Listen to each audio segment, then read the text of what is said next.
నమస్తే అండి. ఈరోజు మనం నార్మల్ మెన్స్ట్రల్ సైకిల్ గురించి తెలుసుకుందాము. నేను doctor Anita, fertility consultant, Nova IVF fertility centre, Hanamkonda, Warangal. So నార్మల్గా ఇది గర్భసంచి.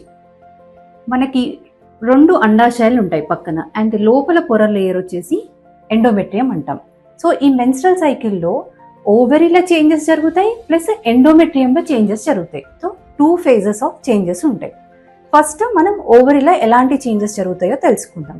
ఓవరీలో మనకి ఫాలిక్యులర్ ఫేజ్, లూటియల్ ఫేజ్ అనేవి 2 ఉంటాయి. ఫాలిక్యులర్ ఫేజ్ అనేది ఎప్పుడు అంటాము?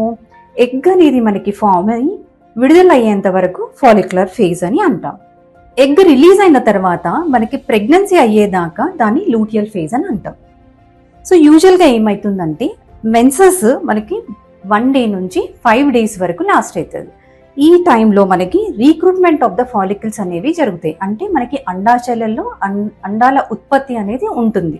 సో బై 6th day కల్లా మనకి ఎగ్ అనేది చిన్నగా సెలెక్ట్ అవుతుంది. అది సెలెక్ట్ అయిన తర్వాత అది క్రమంగా గ్రో అయ్యి డామినెంట్ ఫాలికల్ గా గ్రో అవుతుంది. డామినెంట్ ఫాలికల్ గ్రో అయిన తర్వాత ఒక పర్టిక్యులర్ సైజ్ వచ్చిన తర్వాత ఓవులేషన్ అనేది జరుగుతుంది. ఇలా ఎగ్ అనేది రిలీజ్ అవుతుంది. ఈ రిలీజ్ అయ్యేదాన్ని మనం ఓవులేషన్ అంటాం. ఈ రిలీజ్ అయిన ఎగ్ వచ్చేసి మనకి ట్యూబ్ లోకి వెళ్ళి ఇక్కడ వీర్యంతో కలిస్తే ఫలదీకరణ అవుతుంది అక్కడ.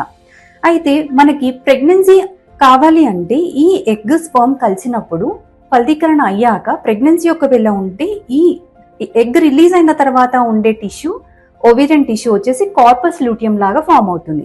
ఈ కార్పస్ లూటియం మనకి ప్రెగ్నెన్సీ సపోర్ట్ చేయడానికి హెల్ప్ అవుతుంది.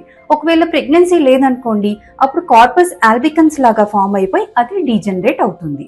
రెండోది మనకి ఎండోమెట్రియం చేంజెస్. ఎప్పుడైతే మనకి ఎగ్ ఫామ్ అవుతూ ఉంటుందో మనకి ఈ ఎండోమెట్రియంలో మనకి ఈస్ట్రోజన్ చేంజెస్ కూడా జరుగుతూ ఉంటాయి. సో ఎగ్ ఫామ్ అయినప్పుడు మనకి ఈస్ట్రోజన్ హార్మోన్ ఎలా అయితే ఇంక్రీజ్ అవుతుందో, ఈ ఈస్ట్రోజన్ హార్మోన్ ఇంక్రీజ్ అయినప్పుడు మనకి ఎండోమెట్రియం పొరలు కూడా గ్రో అవుతూ ఉంటాయి. అందుకే ప్యారలల్ గా రెండింటి మీద ఎఫెక్ట్ ఉంటుంది ఈస్ట్రోజన్ వల్ల. ఒకటేమో మనకి ఎగ్ ఫామ్ అవడానికి హెల్ప్ అవుతుంది, రెండోది వచ్చేసి ఎండోమెట్రియం పొరలు డెవలప్ కావడానికి హెల్ప్ అవుతుంది. అయితే ఓవ్యులేషన్ జరిగేటప్పుడు ఆర్ ఓవ్యులేషన్ కి బిఫోర్ మనకి ఎండోమెట్రియం స్కాన్ ద్వారా చూస్తే ట్రిపుల్ లైన్ ఎండోమెట్రియం అనేది ఉంటుంది. ఓవ్యులేషన్ తర్వాత ఈ ఎండోమెట్రియం అనేది థిక్ అవుతుంది. సో ఈ థిక్ అయిన ఎండోమెట్రియం మనకి ఒకవేళ ప్రెగ్నెన్సీ ఉంటే ఆ ప్రెగ్నెన్సీ సపోర్ట్ చేయడానికి చాలా హెల్ప్ అవుతుంది. ఎప్పుడైతే ఈ ఎగ్ గ్రోత్ అనే దాంట్లో డిఫెక్ట్ కానీ, ఎండోమెట్రియం పొరలు డెవలప్మెంట్ లో కానీ ఏమైనా డిఫెక్ట్ ఉంటే మనకి ప్రెగ్నెన్సీ అనడానికి టైం పడుతుంది. Okay, thank you.